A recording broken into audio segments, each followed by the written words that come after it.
What happens when you mix stand-up comedy, the Constitution, and just enough common sense to break the internet? We have comedian Jobob. Jobob. Is Jobob his real name? It is legally on my birth certificate. You can't stop momentum of somebody who is doing something that they're good at. But a transgender inmate in a woman's prison that got 2 women pregnant, who could have seen that coming? Jobob is doubling down on truth with a punchline. Anywhere on the internet, there are not many Jobobs out there. There's even less brown ones. There's less with all of their teeth. Just saying true things out loud that no one else is willing to say tends to make people laugh. Content is king.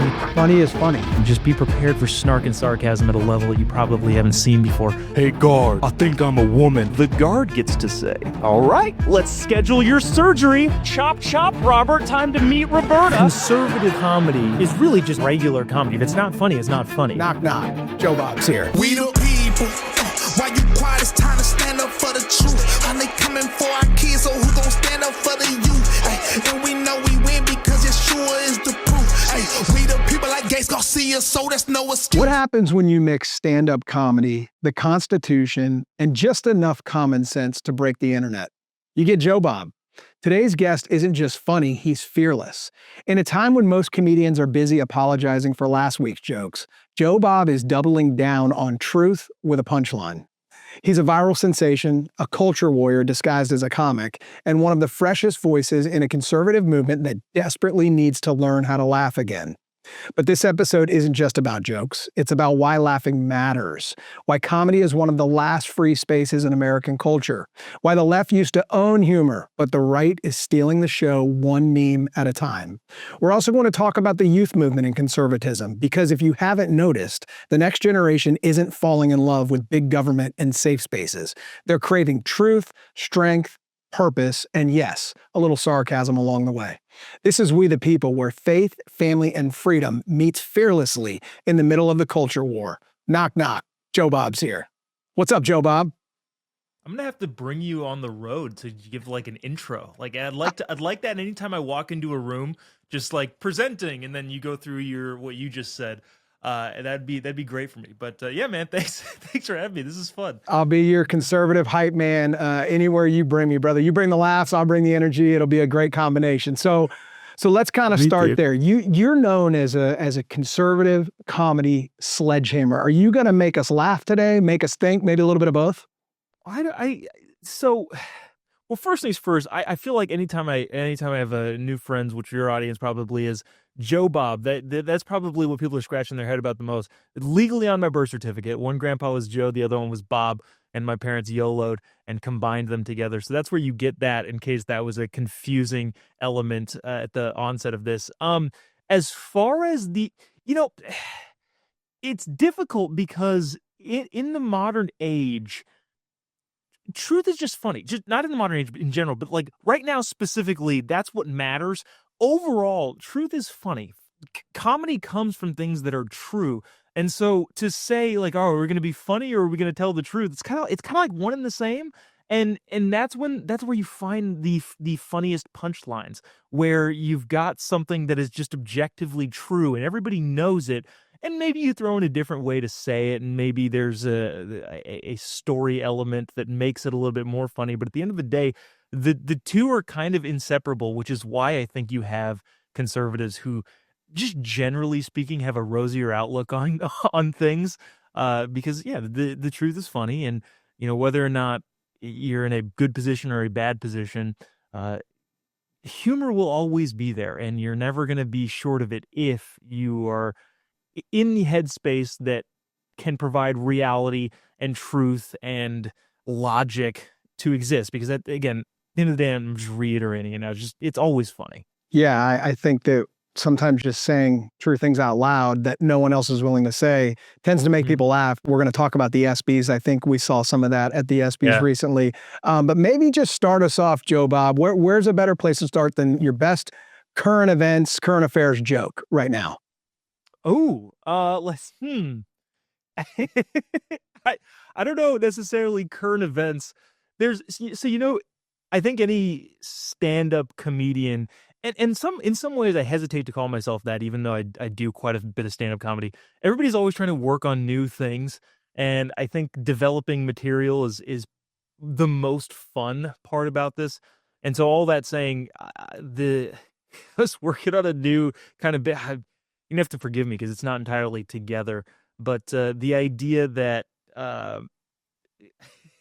the term queer is a geographical hate crime. It depends on who you are and where you're saying it. Like if I'm in New York City and I say, "Oh my gosh, that's Jimmy, he's queer," totally fine, very acceptable. If I'm a couple miles across the bridge into New Jersey and I say, "That's Jimmy, he's a queer," all of a sudden it's a hate crime. And I've effectively said the same exact thing.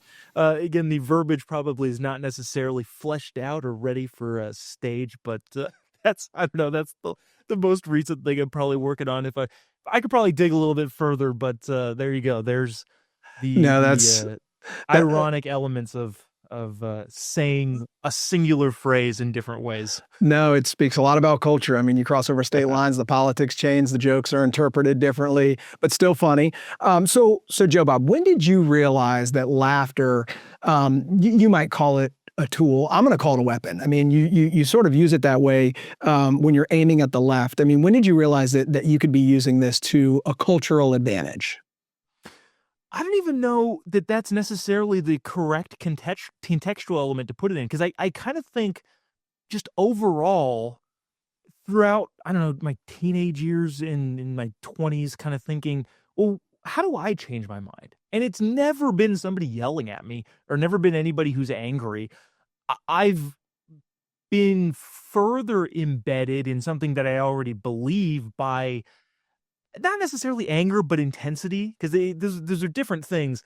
But I've never had my mind changed, like perspective altered from somebody who's been the intense figure.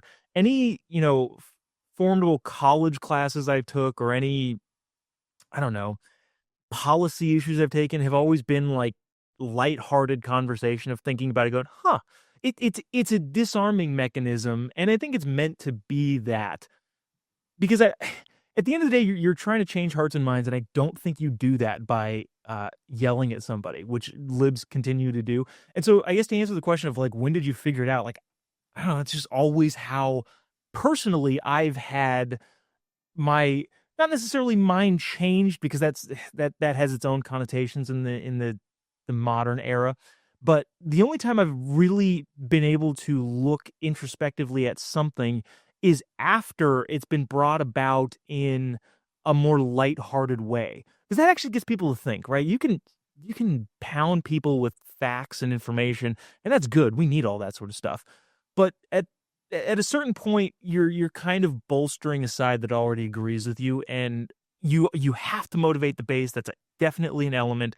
But you also have to win new followers and win new people that are on your side of things politically and culturally. And I think you do that most by humor and to a broader extent, entertainment. And so that's what I think the arts are, and what the art of stand-up comedy is, and the art of comedy in general, whether it's sketch, whether it's kind of sarcasm on the internet. I think that's how you actually make a dent in changing somebody's mind, I think. Hey guys, it's Gates. Thanks for tuning in. I'm asking you to like, share, and subscribe to the show. I hear that all the time when I watch and listen to podcasts. And now that I have a show, I know the difference that it makes. It really does boost us in the algorithm. And the better we do in the algorithm, the better guests we're going to get, the better content we're going to be able to produce.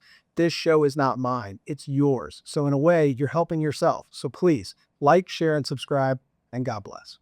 So the word that I pull out of all that is relatability. And that's a big theme of this show. We try to take serious things and make them relatable to a broader audience. And comedy for me is relatable. And my favorite comedy is when the comic pokes fun at, himself or herself as well. It sort of lowers the barrier between he or she and the audience. Do you worry that the right still takes itself a little too seriously? I mean, yes, we have some shows out there that are more comedy focused than others, but the overwhelming mainstream news is still all about outrage over entertainment. Do you think that there needs to be more of a transfer there? That's a tough one. broadly speaking, yes, but at the same time, you have to make sure the base is engaged. And I'm talking kind of like electorally speaking, and maybe that's not necessarily the direction that this needs to go, but given what conservatives are up against, it is a shock that we ever win any election. And the reason we do is because there are the people that are high propensity voters that show up every single election that really, really, really, really care. And you have to keep those people engaged because that's the base. And at the same time, like you mentioned, do we take ourselves too seriously?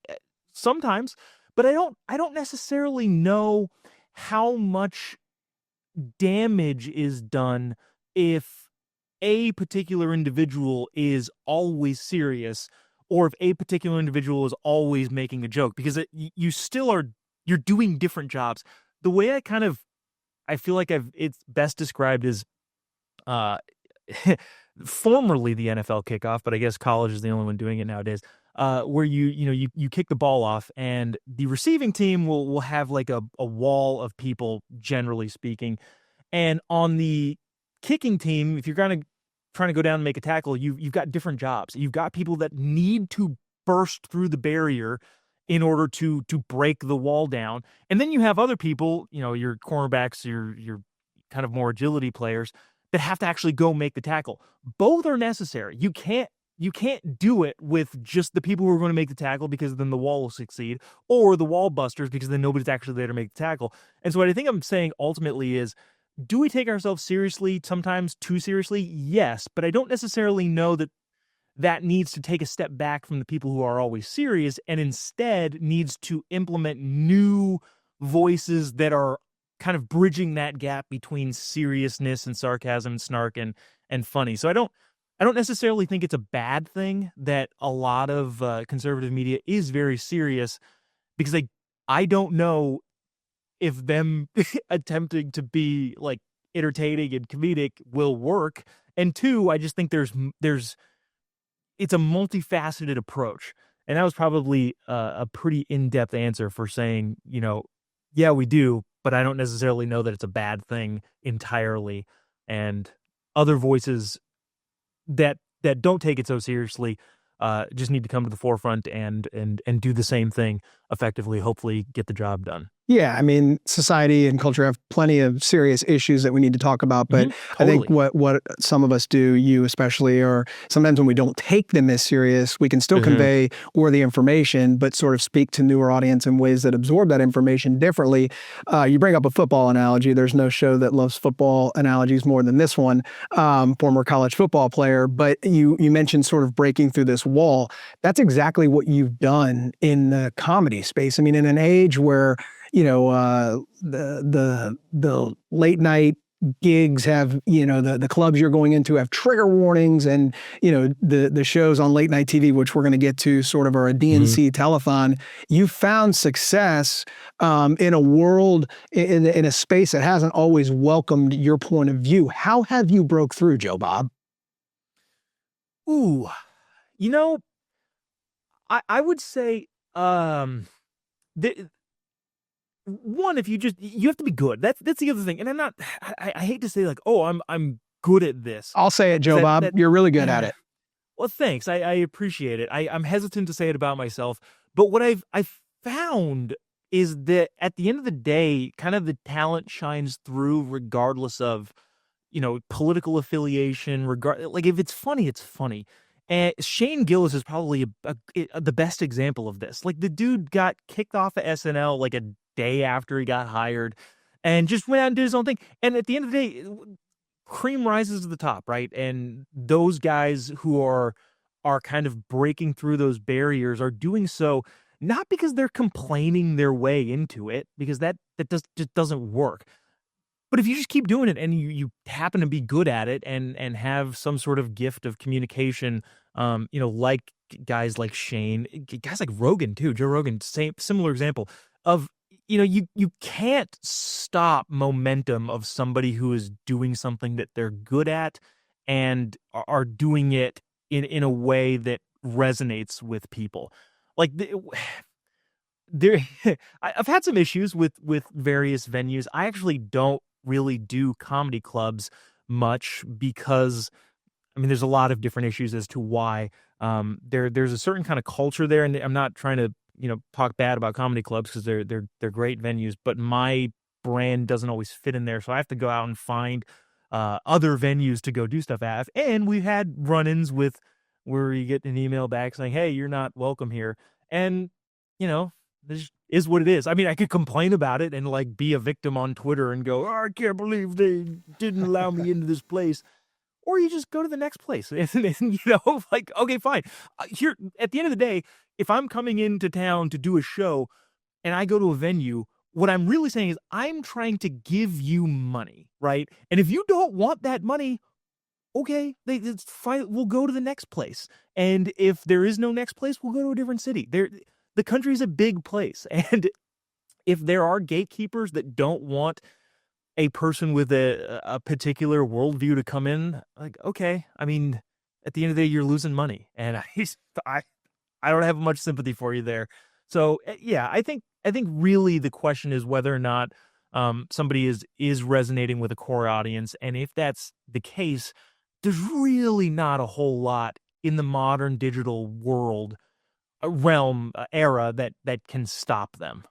Yeah, I mean, the digital world has sort of removed a lot of the gatekeepers, brought a lot of the barriers to entry down. I mean, if you want to deliver something to an audience, there's always a way you can do it today. Mm-hmm. You mentioned money. I mean, it's supply and demand, and I think what Hollywood, the media, the gatekeepers, to bring them up again, are realizing is that there is a tremendous demand for your type of comedy out there. Common sense comedy. I wouldn't even call it conservative comedy. Common sense comedy. And you brought up Shane Gillis. I think he's the perfect example. I mean, he gets up in front of the ESPYs and pulls no punches. And he's saying jokes that we all say amongst our friends and laugh about, but we're now seeing that more welcome in the mainstream. And then you transition over just a week after that, Stephen Colbert is getting canceled, and they can call it politics all they want. The guy gets paid $20 million a year. The show's losing $40 million a year. We talk about money. We talk about supply and demand. If people don't watch something, it's not going to make money. So, this term vibe shift has gotten so played out in politics and other areas of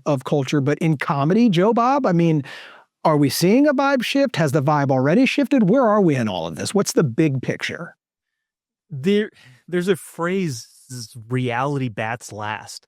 And I think the thing with being a conservative nowadays is, yes, we want people to be well-read. We want people to have a firm understanding of what they believe and why they believe it.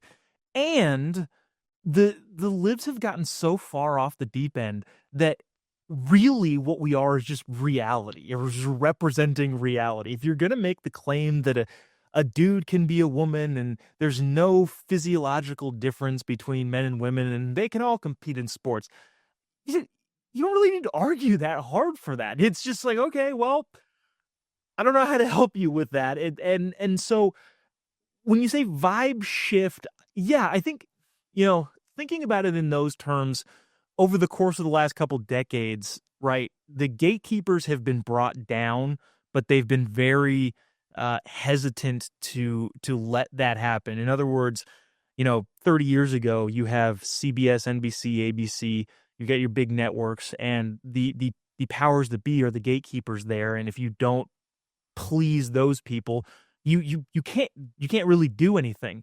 With the invention of the internet, all of that has gone away, and the people that used to be the gatekeepers are very not stoked that that's happening, and so they're trying really to hold on to that. And I think what we're seeing now is the last remnants of that culture of trying to be able to hold on to the minimal amount of power they did have, and we're ushering into a new kind of era to kind of like the content will win the day. Like, content is king. The people that have the talent and the ability to communicate will do so regardless of who's in power. Does that look like a vibe shift? Yes, but it also just is reality playing its course, and a course correction happening with a change in media mediums. Probably could use some different verbiage there to make it not sound so clunky, but the the deviation away from traditional media forms is allowing the reality to win out. And yeah, call it a vibe shift, but again, I don't necessarily know that this wouldn't have happened in an alternate universe. That was probably too broad and cerebral, but at the end of the day, reality bats last is what I'm trying to say. And this shift back to sanity seems to be all but inevitable. That's not to say we shouldn't like just let it happen, because you have to do things to make it happen. But yeah, the inevitability of reality winning seems to be consistent through the course of history. So we're tossing around some terms here: reality, conservative, common sense. I'm wondering what sort of a genre you classify yourself into. I've heard conservative comedy. I mean, the left sort of writes the jokes on its own sometimes. I mean, I've seen things online where stand-up comedians will sort of play something from the left and then they won't even tell a joke because it's just so funny sometimes what they just do on their own. But I mean, what genre are you in, Jobob? Conservative comedy, okay. Here's the way that I look at it, right? Because yes, I do play to conservative audiences. We market whenever we go on the road. It's something along the lines of the Star Spangled Banter tour. Like it's heavily marketed towards conservative leaning audiences. However, what I think is actually happening is it's a granularity issue, meaning that like comedy is the ubiquity of certain circumstances that apply to everybody, right? I think Ray Romano said something along the lines of the more granular you get, the funnier it gets and the more broad it gets. Because if your wife does something irritating, funny, husband, same thing, everybody has those situations. So the more you nail down granularity wise, the funnier it's going to be to a wider group of people. When we talk about like conservative comedian, which I am not at all denying that title. What I think it really is the granularity of the political news of the day. In other words, a lot of the jokes and punchlines that I have necessitate an understanding of the political structure right now, right? And conservative audiences who are watching the news, who are keeping up on what's going on in the world, will understand the jokes better because they're in that world. And I'll be the first person to say, like, some of the jokes are people who don't pay attention to the news every day just won't get. Like they won't understand it because they're like, okay, wait, hold on, I don't quite understand. What is AB 109 or Prop 47, Prop 57? And this is like California specific jokes. If I'm going to a California more conservative audience, they'll know exactly what I'm talking about. But the average person just like, this doesn't make any sense. And that's not to say that's not funny. It's just it's a granularity issue. And so in my understanding of it, conservative comedy is really just regular comedy. If it's not funny, it's not funny. If it's funny, it's funny. But with an audience that has a deeper understanding of the news of the day, of the culture of the day, and that's what I think it is ultimately. Now, there are definitely spots where I've gone and opened for friends or done some things with non-conservative people where you can, it's not conservative, it's just comedy in general. But I think too, for the stuff that we do, the shows that we market and kind of how we market it, because again, it is a business.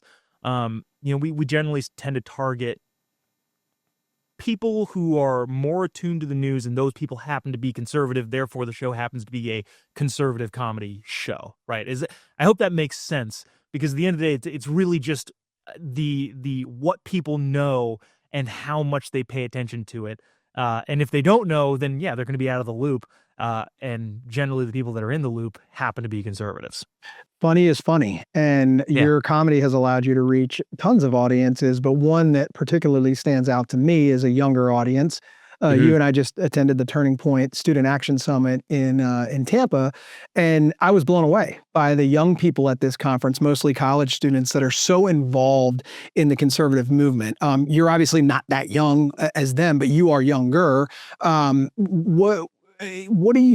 What gives you hope about your interactions with these younger audiences and the state of the country that they're sort of coming up in?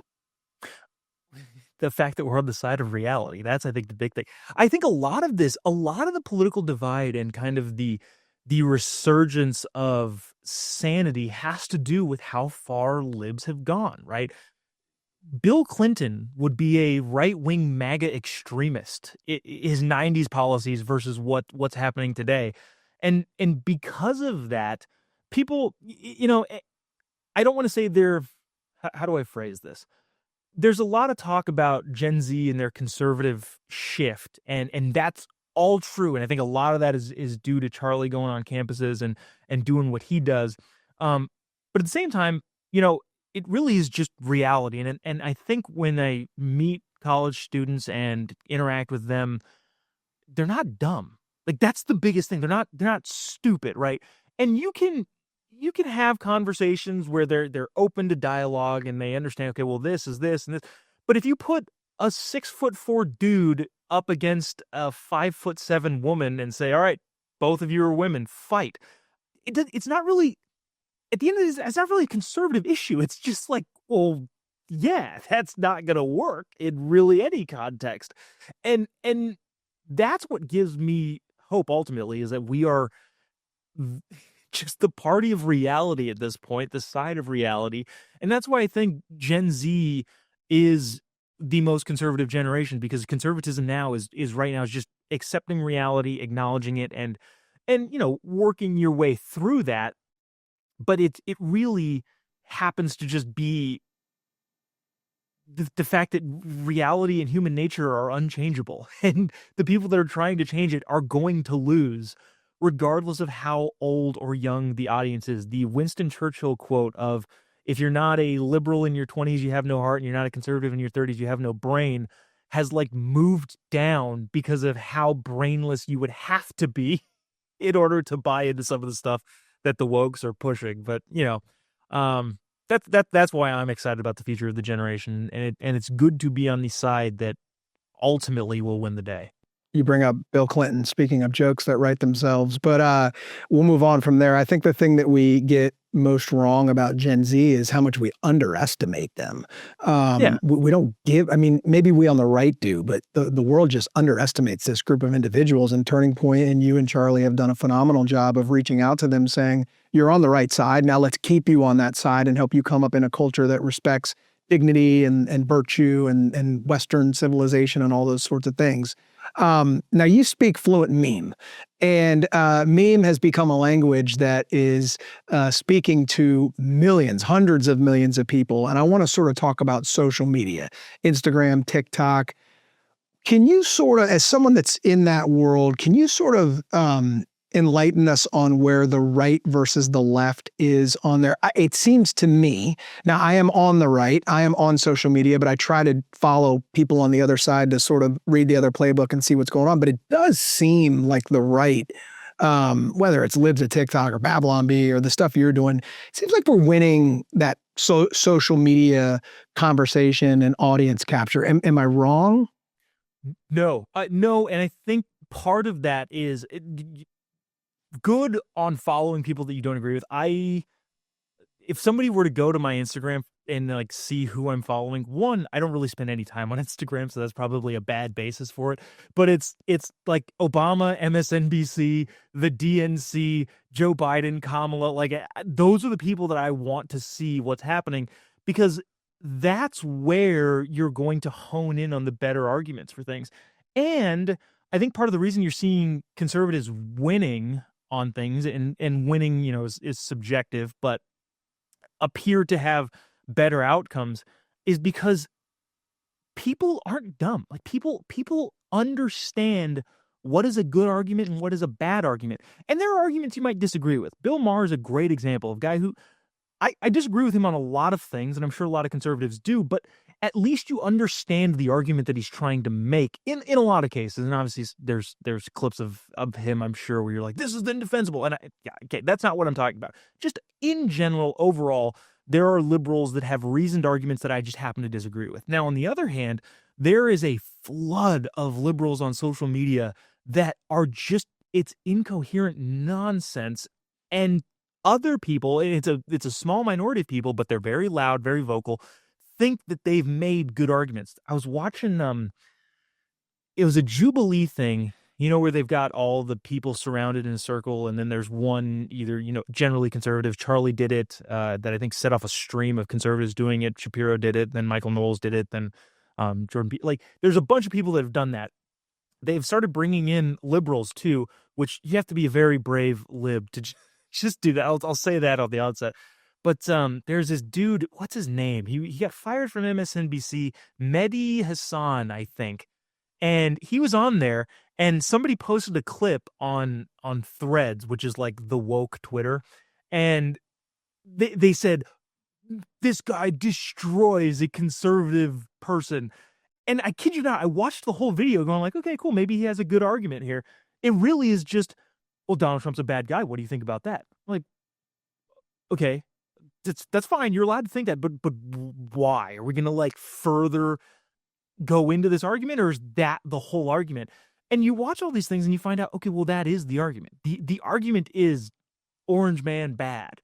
And the reason we're winning on social media is because, you have to come up with something better than that. And, memes are the best way, speaking of lighthearted ways to change people's minds, that's the best way to do it. And I just don't think if you're fighting against reality, I've never seen a funny lib meme. That's wrong. I've probably seen 2 or 3, but they're like appearance based. Like they'll make fun of like JD Vance.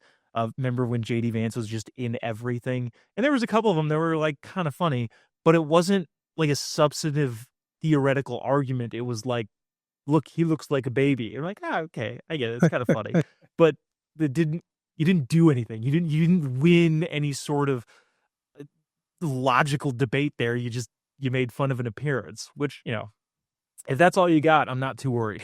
Both sides certainly, can get hostile and angry and all that. But the difference I see between the left and the right is the left gets so much more bitter. And I don't see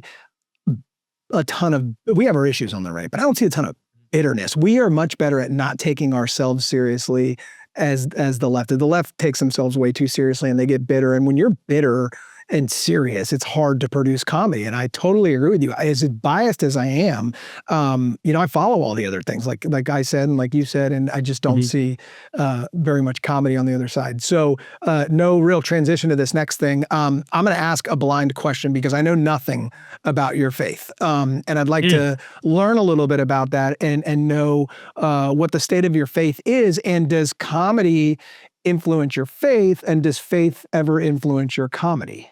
Do we have 3 hours? I'm not sure. I grew up in a church-going family. I wouldn't say that I was, the most serious, but also, what kid is. You kind of just go because it's supposed to be. You're supposed to go, and you're kind of forced to. And then ultimately, you come to an inflection point where you're like, all right, how seriously am I going to take this? And I kind of think that's the point. Like, I kind of think the whole point of, obviously, you want to bring, young people up with a core value system, but there's really, at least in my opinion, there's no way of knowing that value system is correct until you've had a little bit of life experience. And so the operative goal would be, hey, here are some things to try and avoid. And if you can avoid that until you understand why, then you'll have better life outcomes. Generally things will go in your way more. But as much as I dislike, how do I phrase that? Because I don't want to say that I dislike it because it's also very intentional. As much as I would love to, drop some naughty language in comedy, and as much as I think it would enhance a joke, I'm totally clean. And I'm not saying I'm totally clean in my personal life. If I get together with a couple buddies that are hanging out around the bonfire smoking cigars, there's some things can get a little bit raunchy, but like public facing, like I've always been a clean comic. I do think I have several bits that could just be thoroughly enhanced with, some colorful language. But as far as, faith influencing what I do as a career and as a job, I don't know that the enhancement of that joke is worth how many people might get turned off by that sort of thing. And if the goal is to reach as broad of an audience as possible, that's the best way I can see doing it. And so let's see. Not to be overly broad, but I kind of think that is kind of more of the root fundamental, like, here's how I do things. I look at everything. There are several content pieces that I just haven't put out because I'm like, I don't know if that communicates my ethical and moral Christian foundation, right? I think I try to think of everything through the lens of, like, if my pastor saw this, would I get a talking to? And there are some times where, like, it's sometimes a little bit edgy, sometimes a little bit, pushing the boundary a little bit, and I get that. But I think it influences the way that I understand my faith. That I think it influences pretty much every aspect of how I do things. And, I wish that was more ubiquitous. But that's just, there's so much there that it's probably not like the appropriate venue to get as in depth to it. But, I've found that the lifestyle presented throughout biblical literature often leads to the best outcomes. And I'm currently seeing that. And, there's several other arguments to be made, obviously, but as a person in the public limelight, to an extent, it's monumentally helpful. And my biggest thing too, we had a clip on the show today of this guy who was like, my nesting partner in my non-monogamous relationship is going out with someone who has my dead name. And it's just like the mental gymnastics you had to get there. And, if I was being completely honest, and I said it on the show, it was just like, I feel bad for that guy. Like, is he crazy?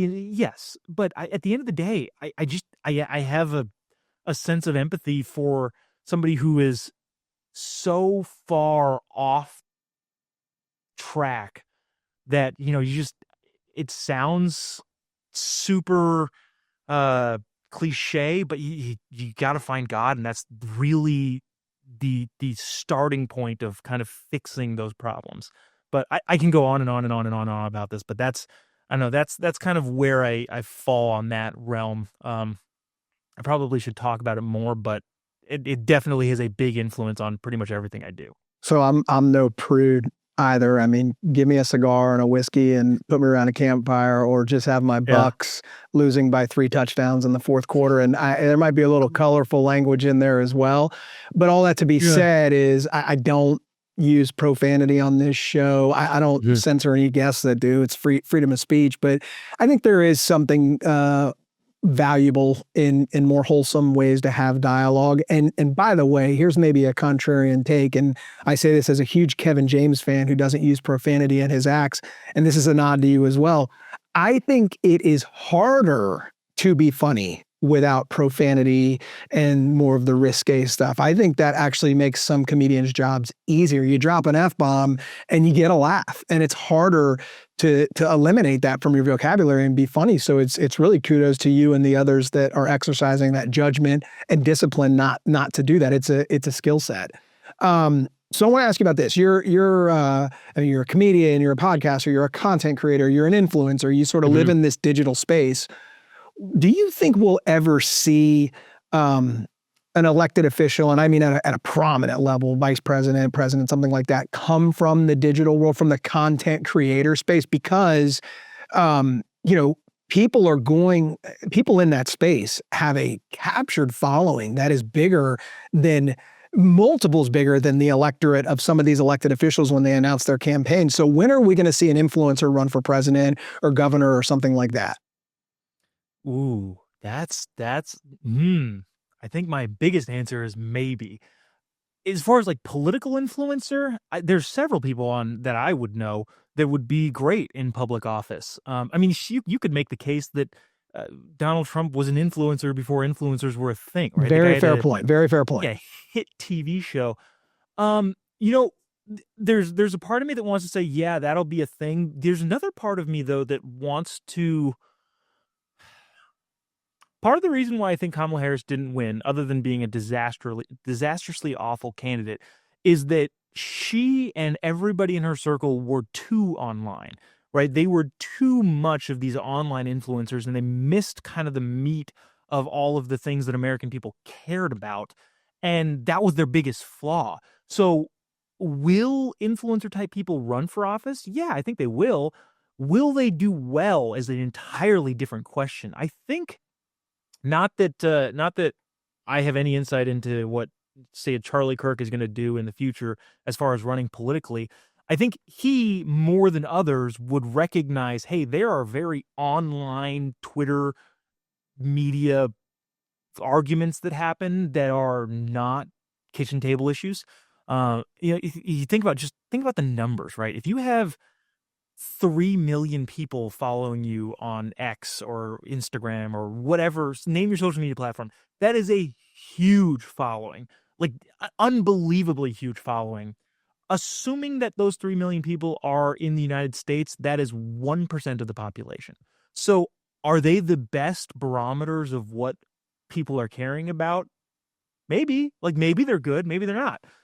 And maybe you get things like Kamala Harris, who the most popular ad in Trump's campaign, or the most effective ad, was Kamala is for they, them, Donald Trump is for you. And the only reason she took that stance is because she got sucked in to the internet sphere where everything it was a massive deal, and it really wasn't.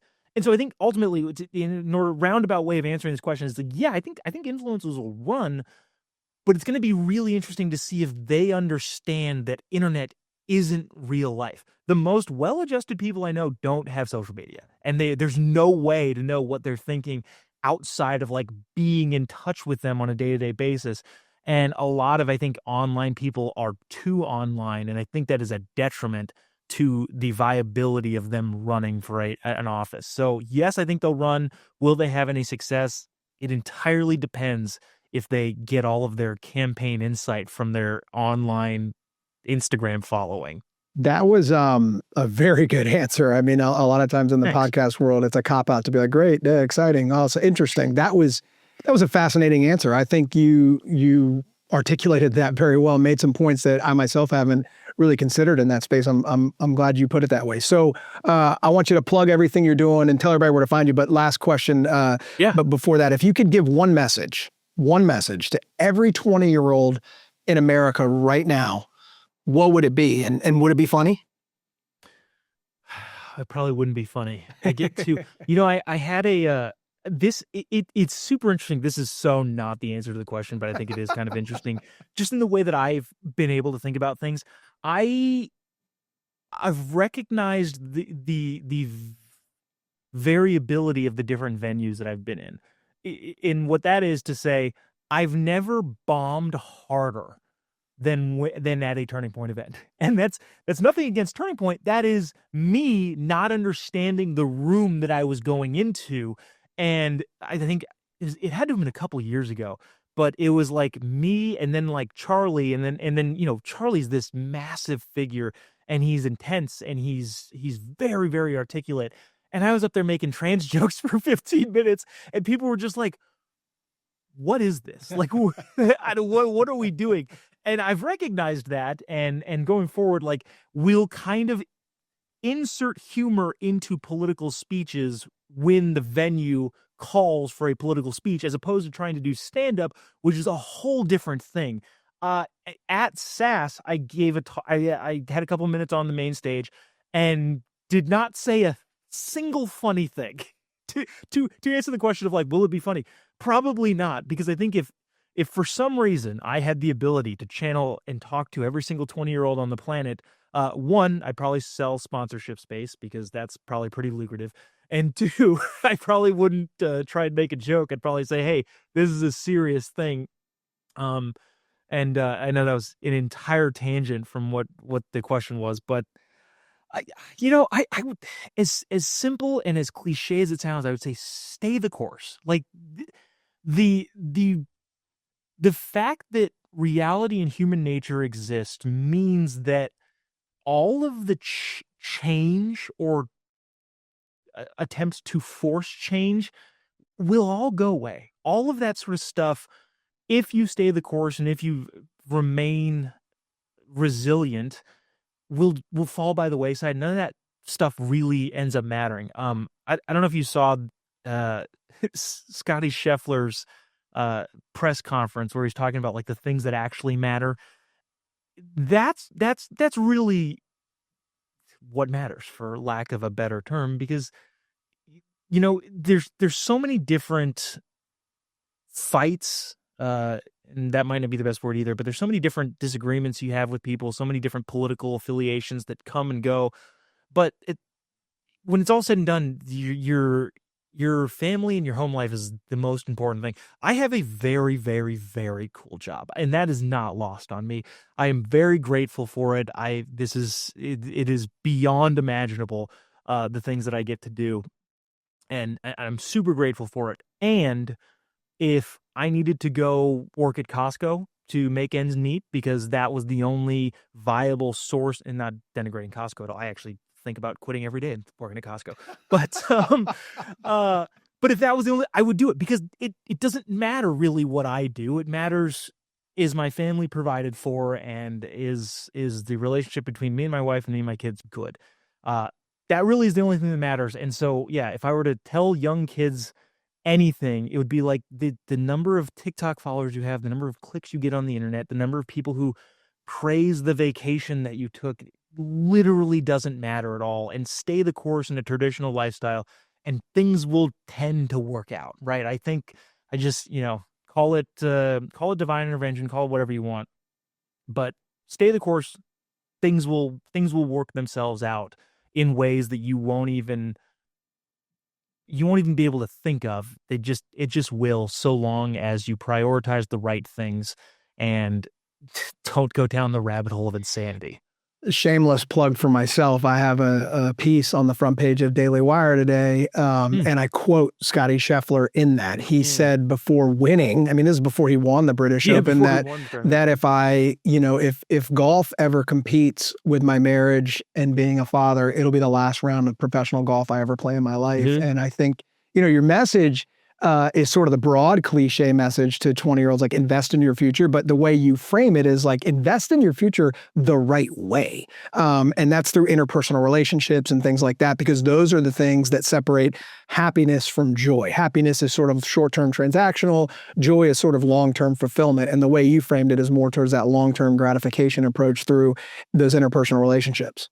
And one complements the other too. I can't, I go get married and have kids, and people are like, oh, cool, that's a burden on what I want to do. No, what you want to do will be so much easier. Like I thought I was efficient before I was married with kids, but now that I have mandatory time that I've set aside, I need to spend this time with my family, I've become monumentally more efficient and better at what I do than I was beforehand. So it's not, there's no giving up anything. You're enhancing something that you already want to do, and it's a complementary feature. Well, Jobob, you have a ton of fans, but I think you're going to pick up quite a few more after coming on the show today. So if people want to find you, if they want to laugh, where do they go? Jobob, pretty much anywhere on the internet. There are not many Jobobs out there. There's even less brown ones.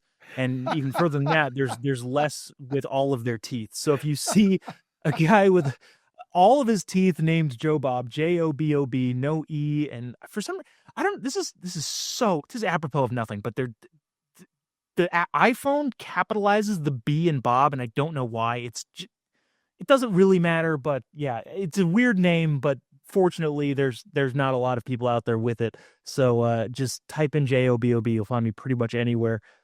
Just be prepared for snark and sarcasm at a level that you probably haven't seen before. Yeah, that's it. And buried the lead there. I host a show on Real America's Voice called Turning Point tonight, each and every night, 7 p.m. Pacific, 10 p.m. Eastern. And it's a lighter-hearted take at the news of the day. And I hope to not get in trouble because some of the stuff we say is kind of edgy. Well, for someone who's named Gates, I appreciate a unique name. It does make people find you more in easier ways, but it can also, do all the other things. So anyways, Jobob, thanks for coming on today, brother. We'll see you down the road. Appreciate it, man. Thanks for having me. We the people. Why you quiet? It's time to stand up for the truth. And they coming for our kids, so who gon' stand